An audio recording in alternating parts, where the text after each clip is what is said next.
Maul finally makes his appearance in episode 10 of season 7, entitled The Phantom Apprentice.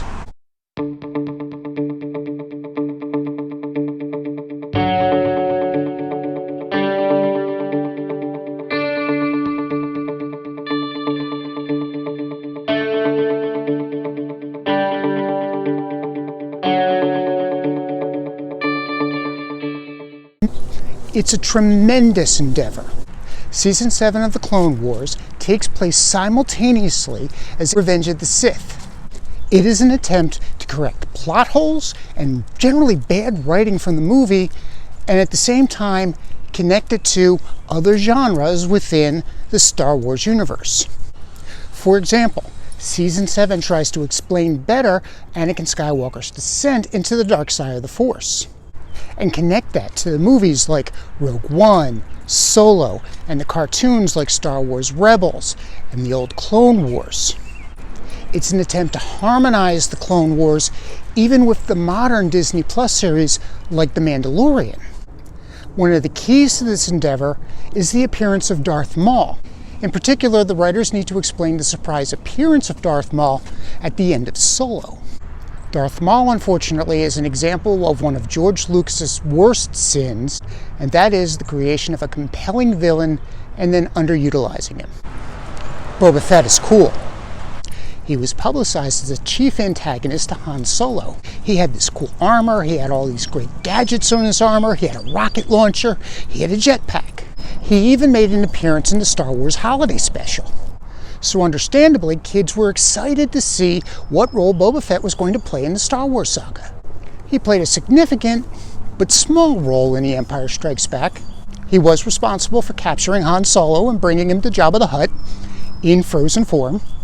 But we didn't get a chance to see in The Empire Strikes Back all the gadgets that we were shown. And then came Return of the Jedi. We finally got a chance to see what all those gadgets in his armor did, but then he was summarily killed. And that was the first time that George Lucas created a bad guy that everybody was excited to see, but didn't have a lot of screen time. Similar thing happened with Darth Maul. In the lead up to the release of The Phantom Menace, toys were released. They were released by Hasbro, they were released in restaurants like Pizza Hut, Taco Bell, KFC. Those toys included Darth Maul, the new bad guy. And Darth Maul was a beautifully designed character. The designers used frightening red and black colors. He had these great horns. He had a double-edged lightsaber. He looked fierce, and fans were excited to see what he could do. And then the movie came and he had what? 3 lines? 12 minutes of screen time? Sure, Darth Maul was in the greatest of lightsaber duels that had been recorded in the Star Wars universe at the time. But after such a beautifully choreographed lightsaber duel, Obi-Wan cut him in 2. And there was seemingly no way that Darth Maul could have recovered from that injury. I mean, he lost more than just his legs. He presumably lost half of his intestines and maybe his bladder. Yeah, I know.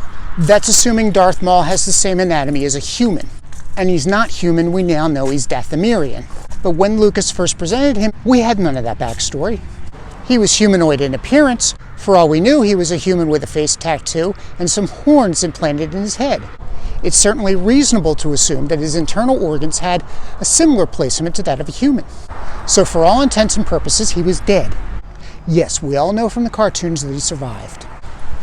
But your casual fan only watched the movies and not the cartoons. So the sudden appearance of Darth Maul at the end of Solo just came out of left field. Sure, the survival of Darth Maul was outlined in the Clone Wars. He made an appearance with a mechanical bottom half.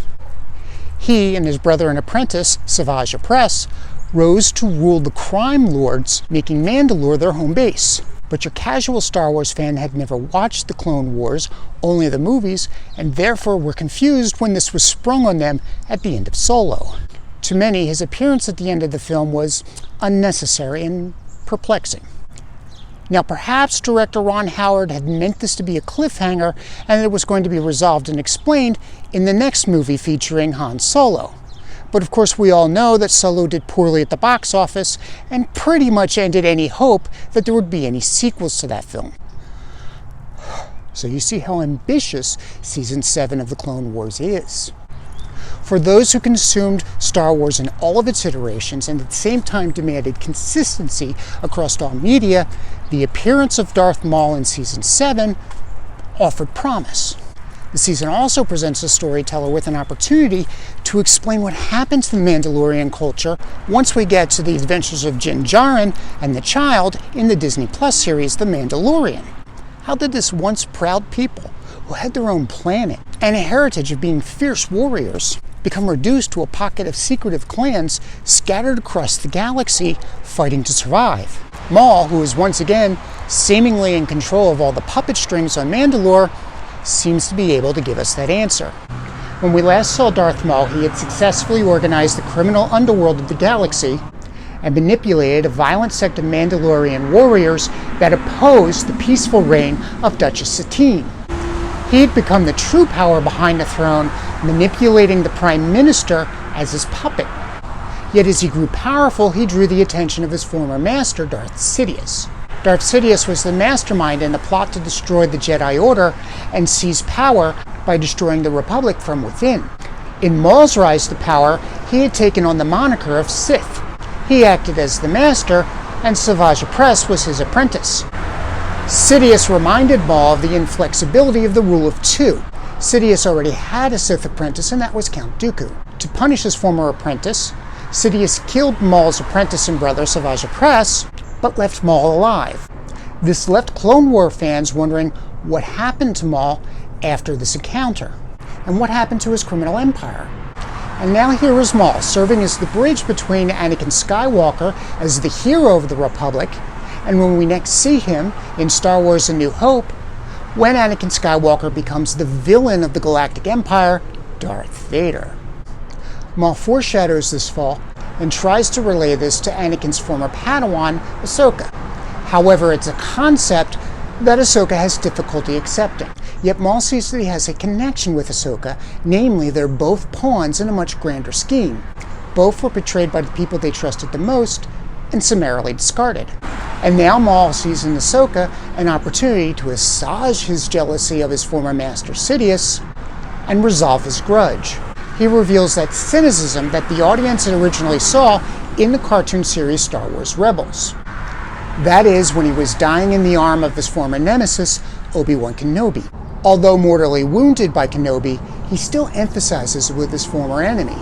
He shared with Kenobi his hope that the son of Skywalker could avenge both of their fates. So Maul attempts to convince Ahsoka to join him in his plot. Maul shares with Ahsoka that they both have a common enemy, and that's Darth Sidious. Sidious, of course, has already put into place the plot that will destroy democracy in the universe. Maul wants to rob Sidious of his chosen new apprentice, Anakin Skywalker, who is believed by many to be the so-called Chosen One who will bring balance to the Force. Although, if you remember in Rebels, Maul hinted that the Chosen One was not Anakin Skywalker, but actually Luke Skywalker. This had been a huge debate among the Star Wars fandom, and for decades George Lucas insisted that the Chosen One was still Anakin Skywalker. Maul tempts Ahsoka to join him in destroying Sidious the same way Vader tempted Luke to destroy the same Darth Sidious, only after Sidious's plan had come to fruition. But like Luke, Ahsoka affirmed her connection to all that is good and refused to be seduced by the dark side. Ahsoka's benevolence even extends to saving Darth Maul from almost certain death after plummeting from a high structure on the planet Mandalore following the most compelling lightsaber duel we've seen in the cartoons of the Star Wars universe. And then, the audience is left hanging, just as Maul is literally left hanging in the grips of Ahsoka's force power, who prevents him from falling to his death. The ending leaves us dying to see the next chapter, which is the penultimate installment in the Clone Wars finale. My name's Bill Kovacs. I'm the creator and primary contributor to the dantooinefreepress.